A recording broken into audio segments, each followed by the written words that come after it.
kailangan sabihin ni Dad sa kanya. Buti sana kung makausap niya si Dad. Sana makausap. Sana maalala siya. Pero kung sa email, baka naman business-related. Bakit hindi na lang sinabi sa email?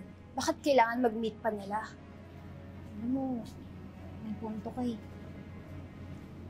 Baka naman kaso na hinawakan nila dati.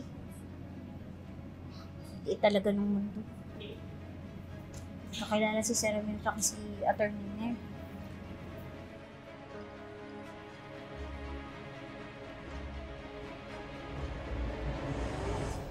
Ramir! Say something! Say something! Ano ba talaga yung gusto mong sabihin?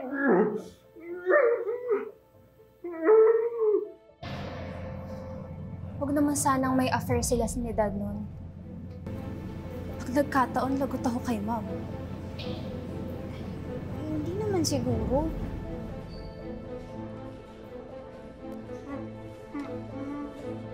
Ramir! Hindi ka makapagsalita.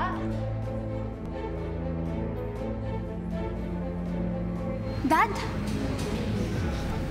Hindi kita maintindihan! Dad!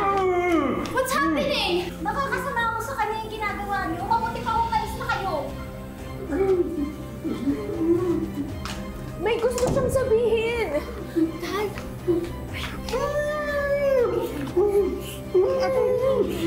Kasi po. Ano ba talaga nangyari kay Ramir? Bakit hindi siya makapagsalita? Ramir! Sabihin mo na, please!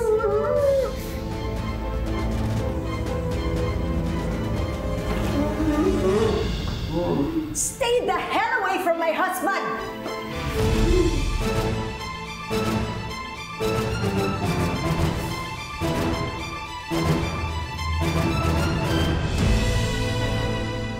Sino nagbigay sa inyo ng permiso na pumasok dito?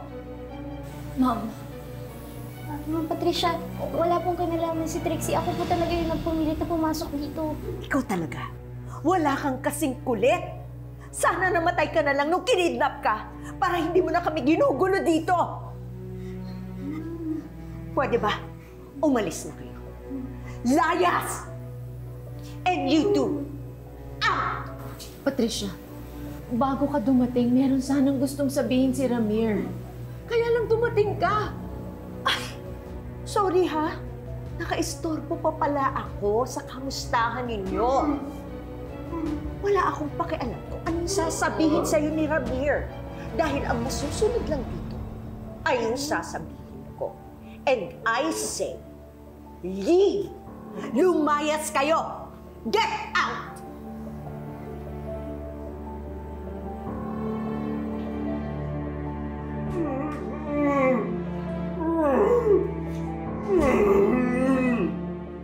At ikaw, ano pang ginagawa mo dito? Hinihintay mo ba na sipain pa kita? Out!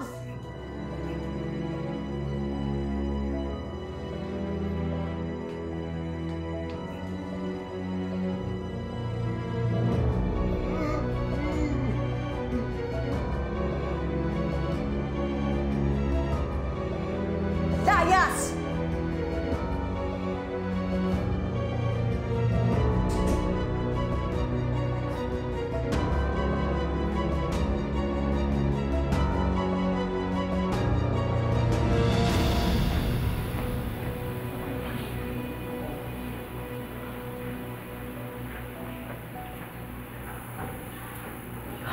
Ano ba itong ginagawa mo sa akin? Pinaglalaroan mo ba ako?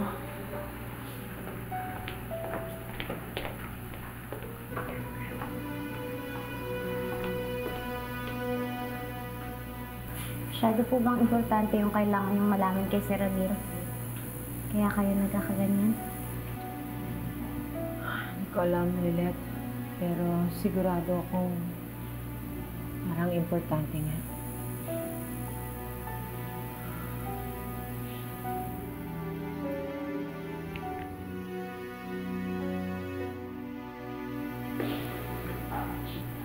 Lilith, please.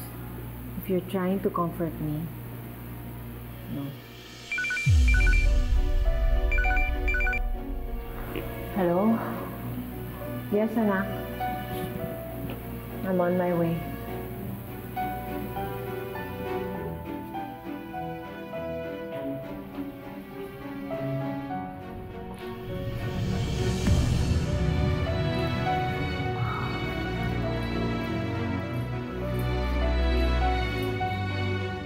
Guys, dalawang variant na lang to, pero dalawa na lang ang natitira. Pakimaid na. Marami na bang benta? Anton! Kayo ha? Okay ka dyan? Nanonood yan sa TikTok, di ba? Diyan mas mura. May siya, di ba? Nak! Nakatulala ka dyan. Sorry po, Tinang. Kumusta? Okay naman ba si Sir Ramir? Medyo may problema lang po sa pagsasalita. Pero gagaling din po yun. So wala nga doon si Patricia. Yun nga po eh. Biglang dumating. Asus! Tama nga ang tiyanglani mo. Bumalik para manakit. Oh, dinabulyawan ka na naman. Wala naman pong bago doon, Tinang eh. Ang bago po, naabutan namin ni Trixie si Attorney Mayor na halos magmakaawa tapos niyugyug na si Sir Ramir para magsalita.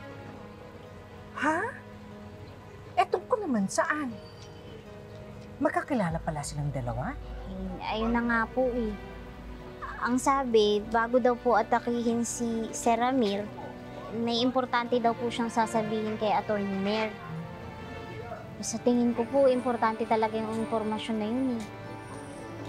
Kaya lang, ano kaya yun?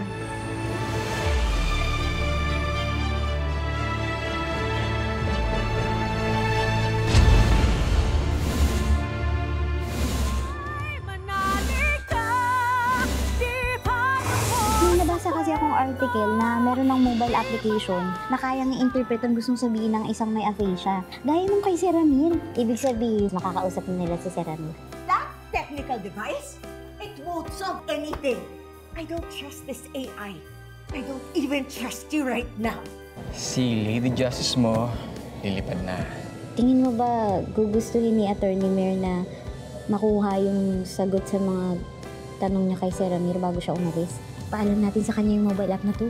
I won't let you use that device! For what? Para mabunyag mo kahit kanino ang tungkol kay Lynette at Meredith?